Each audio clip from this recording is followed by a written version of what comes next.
अस्सलाम वालेकुम रहमतुल्लाह। मेरा नाम है मोहम्मद बिलाल और आप तमाम दोस्तों को एक नई वीडियो में खुश आमदीद। मेरे हमअज़ीज़ दोस्तों, आज की इस वीडियो में हम ये जानने की कोशिश करते हैं कि मज़हब का आगाज़ कब और कैसे हुआ। कब वो पहली चीज़ वो बनी कि जिसको इंसानों ने खुदा का दर्जा दे दिया, जिसको इंसानों ने ये मानना शुरू कर दिया कि ये मेरा देवता है, ये मेरा खुदा है, इसने मुझे क्रिएट किया है। आखिर किसकी बुनियाद पर उसको हमने खुदा कह दिया? ये हम इंसानों की बात हो रही है। मेरे हमअज़ीज़ दोस्तों, बैल वो पहला जानवर था जिसे इंसान ने खेती बाड़ी के तौर पर पहली बार इस्तेमाल किया। अपने कारोबार को ग्रो करने के लिए, अपने बिजनेस को ग्रो करने के लिए इंसान ने पहली बार बैल को इस्तेमाल किया। ये असल में वही दौर था जब इंसान झूठे मक्कार काहिनों के, झूठे कहानियों और किस्सों के झांसे में आ जाता था और जो वो कहते थे, जो कहानियाँ और जो किस्से सुनाते थे, इंसान उसके ऊपर आंखें बंद करके यकीन कर लेता। यही वो दौर था कि जब इंसान ने कायनात की ज़बरदस्त कुव्वतों को खुदा कहना शुरू कर दिया। इसकी मिसाल अल्लाह ताला ने कुरान मजीद में भी दी है। सूरह इनाम की आयत नंबर 75 है, और हमने ऐसे ही इब्राहीम अलैहिस्सलाम को आसमानों और ज़मीन की मखलूक़ात दिखाई और ताकि वो कामिल यकीन करने वालों में से हो जाएं। फिर अगली आयत में अल्लाह ताला फरमाते हैं, फिर जब रात की तारीकी इन पर छा गई तो उन्होंने एक सितारा देखा, तो आपने फरमाया ये मेरा रब है। मगर जब वो गरूब हो गया तो आपने फरमाया गरूब हो जाने वालों से मोहब्बत नहीं रखता। फिर अगली आयत 77 में अल्लाह ताला फरमा रहे हैं, फिर जब वो चाँद को देखता चमकता हुआ तो फरमाया कि ये मेरा रब है। लेकिन जब वो गरूब हो गया तो आपने फरमाया अगर मुझको मेरे रब ने हदायत ना की तो मैं गुमराह लोगों में शामिल हो जाऊंगा। फिर इससे अगली आयत में सूरज की बात हो रही है। 78 में अल्लाह ताला फरमा रहे हैं, फिर जब वो सूरज को देखता चमकता हुआ तो फरमाया कि ये मेरा रब है, ये तो सबसे बड़ा है। फिर जब वो गरूब हो गया तो आपने फरमाया बेशक मैं तुम्हारे शिरक से बेजार हूँ। तो इस चीज़ की मिसाल अल्लाह ताला ने वाज़िह तौर पर कुरान मजीद में फरमाई है कि ये असल में वो दौर था कि जब इंसान जो भी बड़ी कुव्वत थी उसके ऊपर यकीन करने लगा था कि ये मेरा खुदा है। बैल भी उसी दौर के देवताओं में से एक था, क्योंकि ये ज़र्रात को चलाने वाला वाहिद सहारा था।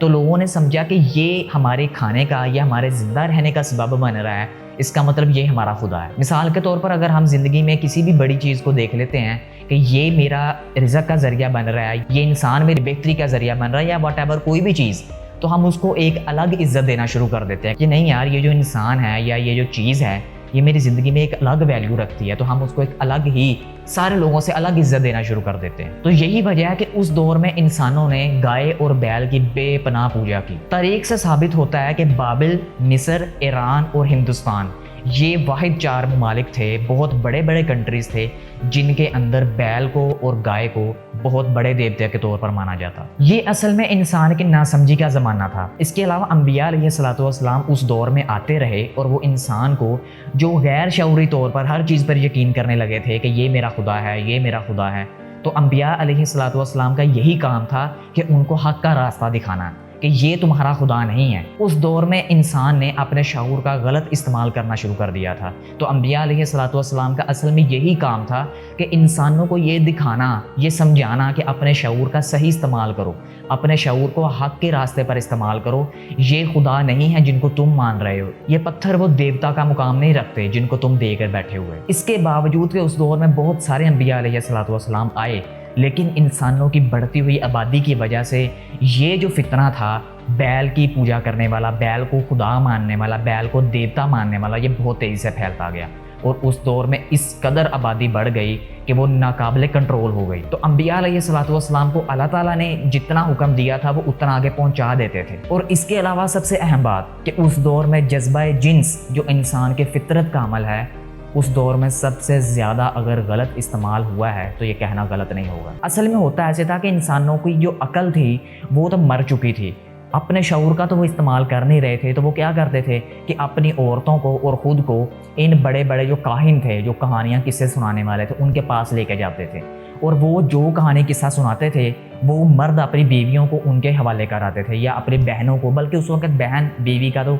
शायद ही कोई किस्सा हो या शायद ही कोई मामला हो, किसी का कुछ नहीं समझा जाता था और काहिन औरत को आराम से वर्गला के अपने झांसे में फंसा लेता था। और इस वजह से उस वक्त के काहिनों को अक्लमंद समझा जाता था और जो अक्ल वाले थे उनको बेवकूफ़ समझा जाता था। इसलिए उस दौर में जितने भी अंबिया अलैहिस्सलातु वस्सलाम आए हैं उनकी तबलीग बहुत ज़्यादा लोगों तक नहीं पहुंच पाई। हम जिस दौर का जिक्र कर रहे हैं उस दौर में इंसान बिल्कुल कम अकल हो चुका था। उसे सोचने समझने की सलाहियत छीन ली गई थी। सिर्फ और सिर्फ इन काहिनों ने, ये जो वर्गलाने वाले थे, उनका इंसानों का, औरतों का, मर्दों का गलत इस्तेमाल करने वाले थे। लेकिन ऐसी बात नहीं है कि उन लोगों में मुस्बत लोग नहीं थे, मुस्बत लोग भी थे, अच्छे लोग भी थे, लेकिन उनकी तादाद बहुत कम थी। वो कुछ लोगों को समझाने की कोशिश भी करते थे कि अपने शऊर का अच्छे तरीके से इस्तेमाल करो। जैसे अंबिया अलैहिस्सलाम आए हैं, हकीम उस वक़्त हुक्मा होते थे, उसके अलावा और अक्लमंद लोग होते थे। वो बाकी लोगों की रहनुमाई करने की कोशिश किया करते थे कि भाई असल रास्ते पे आ जाओ, ये असल रास्ता नहीं है, लेकिन वो तादाद में बहुत कम थे। और ये तमाम तर किस्से कहानियाँ, ये जो काहिन दूसरे लोगों को सुनाते थे, ये असल में कहानियाँ उन्होंने मज़हब के नाम पर सुनाते थे कि मज़हब के अंदर ये भी जायज़ है, ऐसा भी करना चाहिए, वैसा भी करना चाहिए। और इंसान फिर मज़हब सुन कर हर चीज़ के ऊपर यकीन करना शुरू हो गए। फिर ना उस वक़्त बहन की पहचान रही, ना माँ की, ना बीवी की, और ना किसी और लेडी की। ये तमाम काम एक तरफ, और दूसरी तरफ अल्लाह ताला अपना काम कर रहा था। अंबिया अलैहिस्सलाम का आना जाना लगा हुआ था।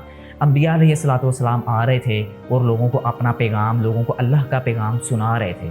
बहुत से लोग आए भी, बहुत से लोग फिरे भी। तो मेरे हम अज़ीज़ दोस्तों, यहाँ से होता है आगाज़ मूर्ति पूजा का, यहाँ से होता है आगाज़ एक बैल की पूजा का। यहाँ से हर चीज़ का ज़माना जाहिलियत यहाँ से स्टार्ट होता है कि हर चीज़ को इंसान जो है खुदा का दर्जा देना शुरू हो गया। लेकिन इस्लाम वाहिद दीन है जिसे हम मज़हब नहीं कह सकते, ये दीन ही है, क्योंकि इस दीन ने तमाम के तमाम मज़ाहिब को पीछे छोड़ दिया और ये सबसे आगे निकल गया। क्यों? क्योंकि इस दीन ने इंसान को वो अहमियत दी, वो मुकाम दिया।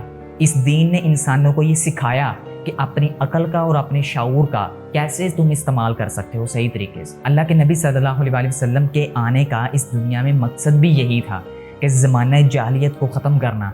इंसान जो हर चीज़ को देवता, हर चीज़ को मूर्ति पूजा, हर चीज़ को खुदा मानना शुरू हो गया है। अल्लाह के नबी का यही मकसद था आने का कि तमाम लोगों को एक प्लेटफॉर्म पर खड़ा करो और ये उनको बताओ कि तुम्हारा खुदा सिर्फ अल्लाह है, उसको मानो, वही पूजा के लायक है, वही इबादत के लायक है।